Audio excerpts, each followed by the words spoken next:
Okay. So, oops. Evidently, YouTube cuts you off after 39 minutes. And now I know. So, part two. Pick up where we left off. The offering. So, that's definitely the energy that's coming through. And like I was saying, because this is a Six of Cups and it does hold that energy of reminiscence and fond memories, it does imply an offering coming in through someone who has fond memories of you. And it's coming to you on that energy too of like, remember? Do you remember? All of that warmth and glow and magic love. So let's break that down a little bit with, let's see, I think I'm going to use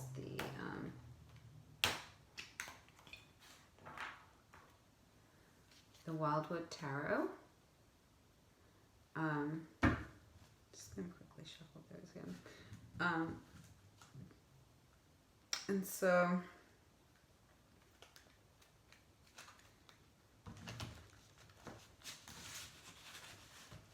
I'm going to get some clarification for starting with the overall energy.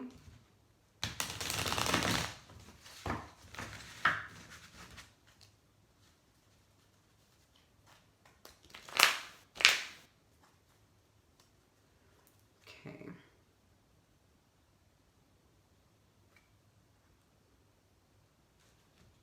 Interesting. So I'm pulling for the masculine right now. And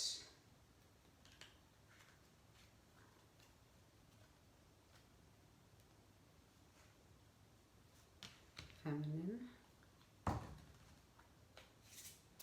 So I just cut the deck for the masculine and took from the bottom for the feminine. And I'm just going to get a couple more clarifying cards for masculine.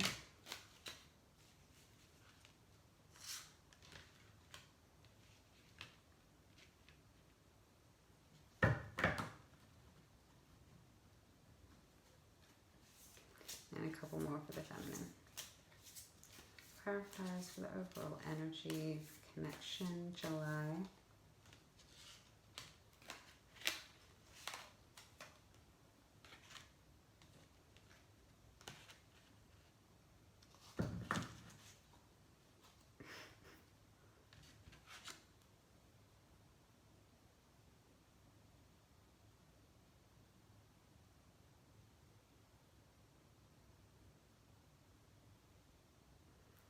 It's interesting. So the Wildwood Tarot has a lot of animal symbology in it too.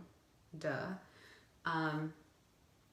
And so you get a lot of extra meaning with that when you look into it. I mean, all the decks do, but I find it particularly prominent with the Wildwood Tarot.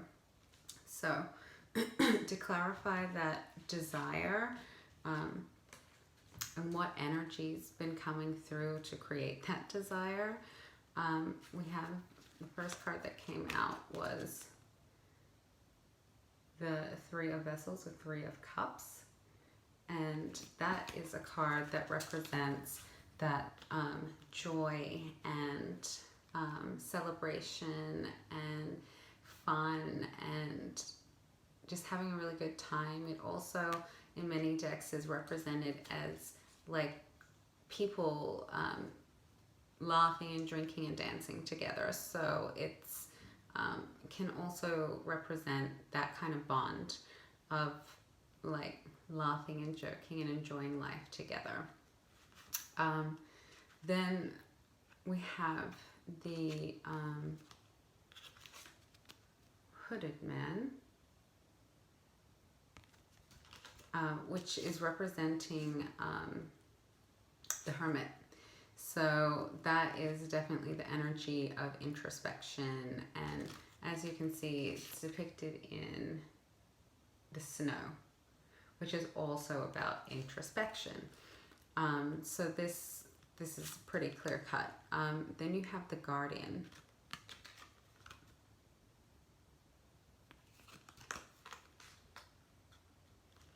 And so what I'm getting here is this is all about, as you can see, it's like standing behind him is like a corridor. It's very like Indiana Jones, and there's a path leading in there, and it's kind of like facing your fears, really. So this scary looking beastie monster thing, skeleton of a monster, it's like facing your fears. And what's scarier actually, is it the monster that's guarding the entryway, or is it this unlit path behind it that you're trying to get to, you know? And I feel like that is very much the vibe that's been coming through for the masculine. It's like you're facing this thing that's guarding this passageway, like this path that, like, they're genuinely asking, like, I don't know which one's scarier, the thing guarding the path or the path itself.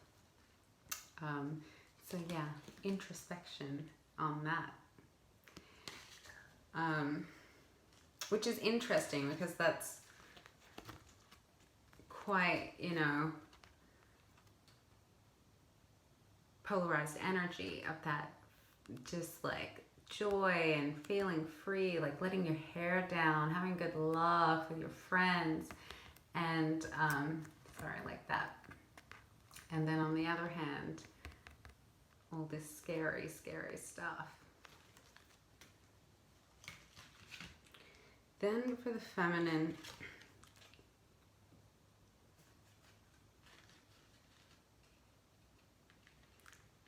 yeah. So we have two journey cards.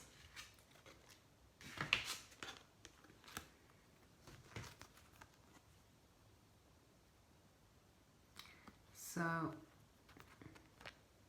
with the Six of Swords, that is typically a journey card.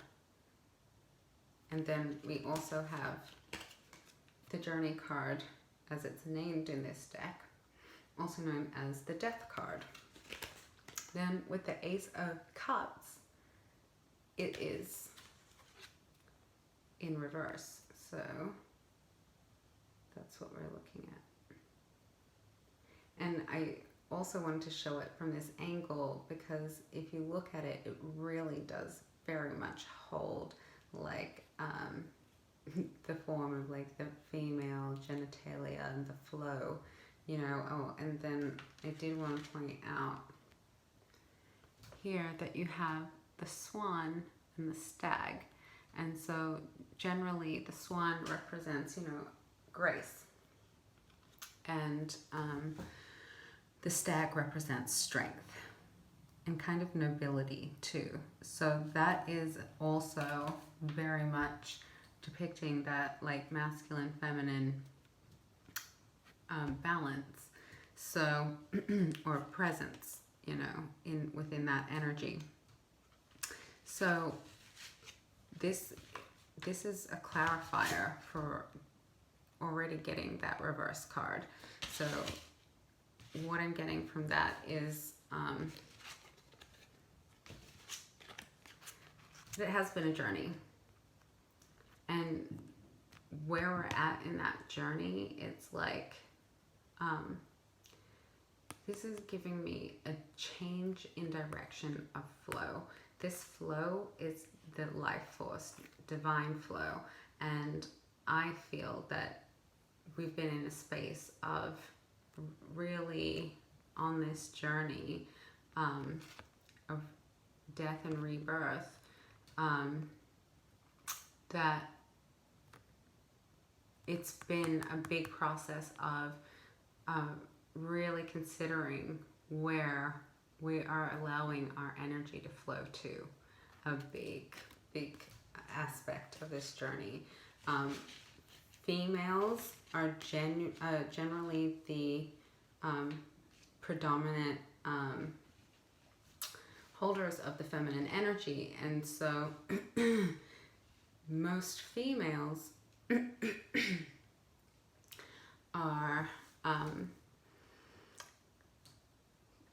generally, with their energy, very giving and nurturing, and even ones who are not as sweet, it's very much giving up their energy, in the sense of, if you come across, like, if you had two managers at work and one was a female and one was a male and they were both mean as snakes, the female one's gonna probably give you a lot, just be like da da da da da da da da, and the male one's, you know, going with generalizations, more gonna be like very closed off, aloof, maybe like steel wall, cold, cut off, you know.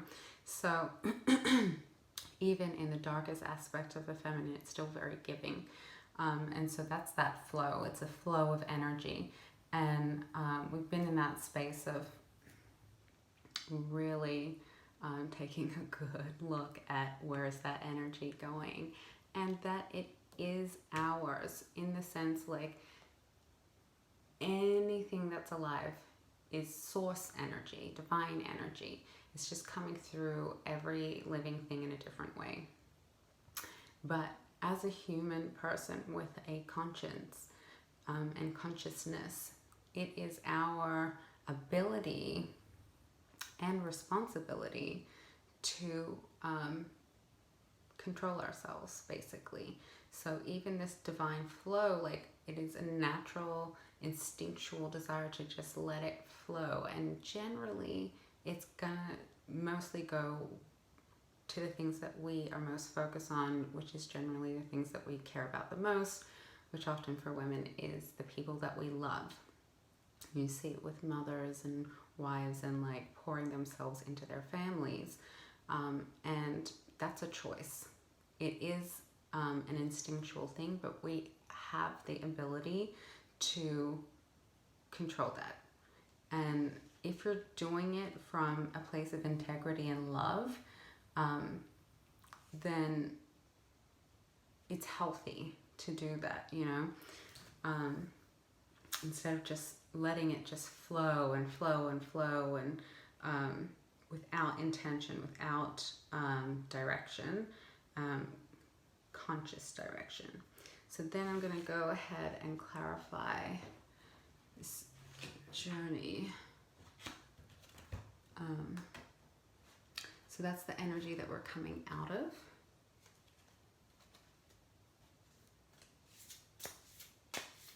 What's this journey been about for us?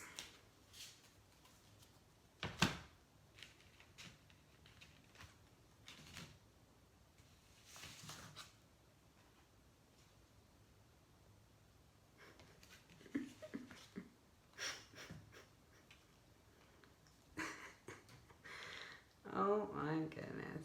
Okay.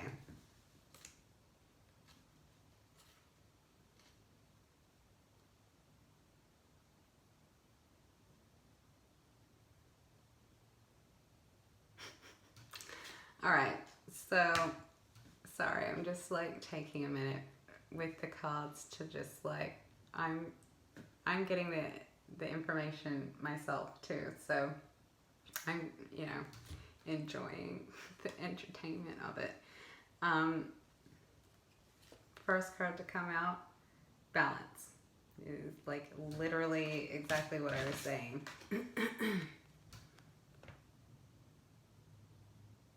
Like, even, you know, you can see some of the same colors in the cards. These are two different decks, you know. So this journey has been a journey about balance, yin yang, light and dark,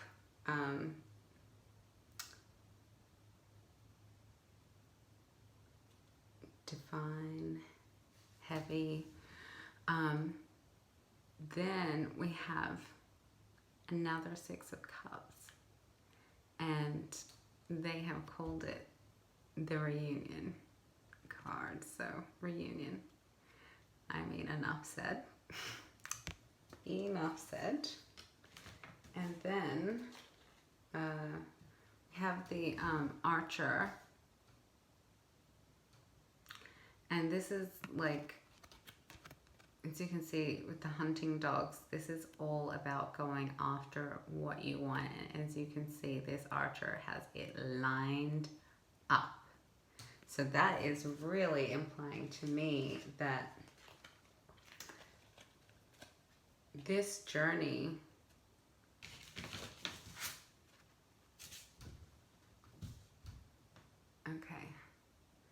this journey has been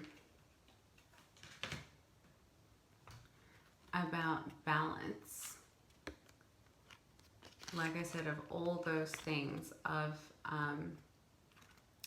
light and dark. So within us, when we're doing self-work, any spiritual journey, self-development journey we're on, is always a battle of the divine and the ego. So the ego is basically each person's own personal devil.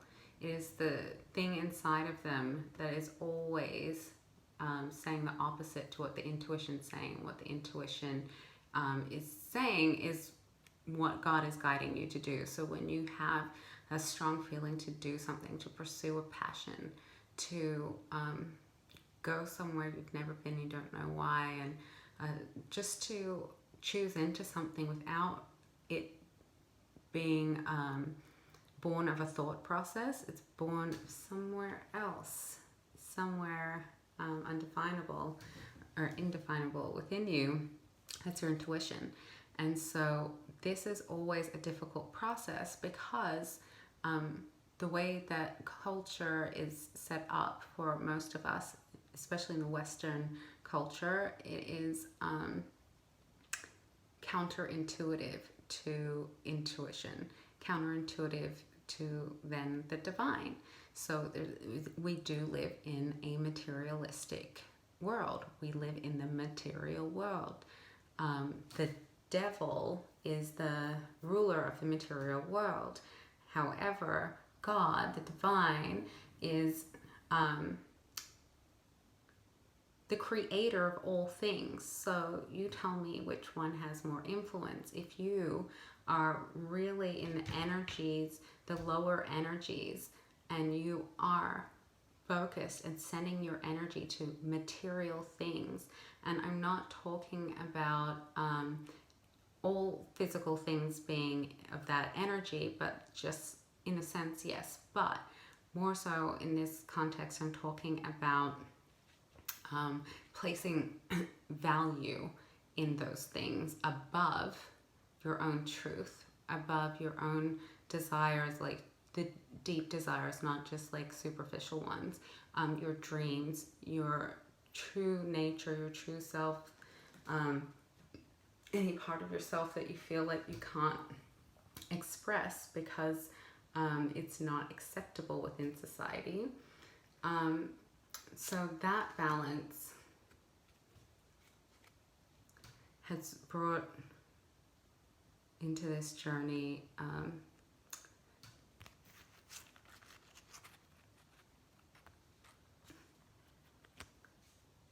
a desire to attain a reunion. And I will say that this, I feel like, is very much a reunion with God or divine, the truth within oneself, like that thing that for people who don't believe in God, the higher power, the forces of the universe, and in that part of it that's connected to just you, and the part of it that's connected to everything, and then also the divine feminine. So we know this is a twin flame reading. That's what it's 100% about. because of that Holy Trinity. It can't be about the divine feminine without it being about the divine. It can't be about the divine masculine without it being about the divine. So either way, this is a divine journey. Okay, so then I'm going to pull some clarifiers for the knowledge that we're looking into.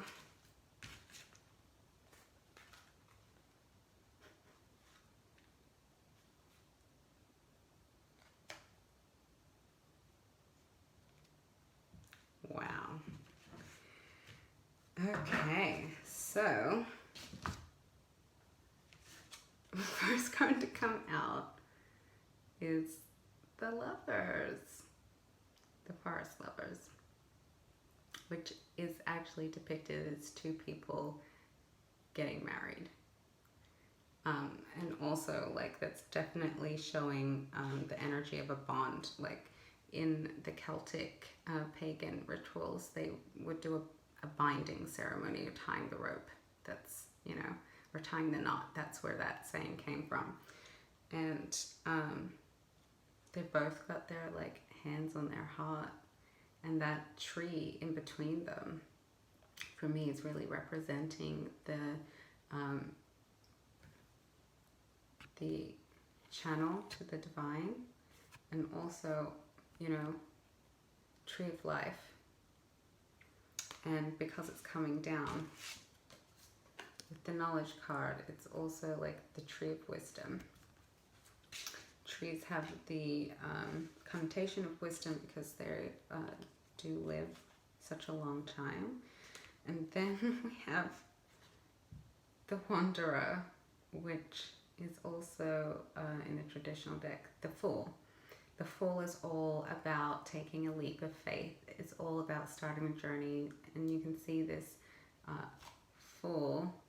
That's so weird trying to do that with my the wrong fingers. Anyway, he's about to step out onto this path, take that leap of faith, but there's a rainbow there.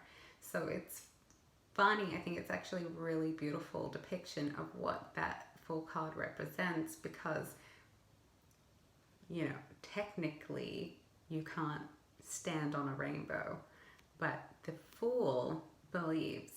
The Fool is the believer, and that's why he's seen as a fool, and also why he's known as like the genius. Like, it's the first card in the deck. He is before all other things. And so with the major arcana, you do have something of a hierarchy, with the magician and the high priestess coming out first, and then the empress and the emperor coming out after that. And you know, the Fool's the first one. So I do love to share, because I do think it's really important with the Fool card, that the Fool, like the tarot system was created back in the time where this was the structure, this was the social structure, with monarchies and courts and that whole aristocratic hierarchy and structure. So the Fool is the court jester, and the court jester was an entertainer. So it's often depicted as kind of like a clown kind of thing, but that's not really what it was. It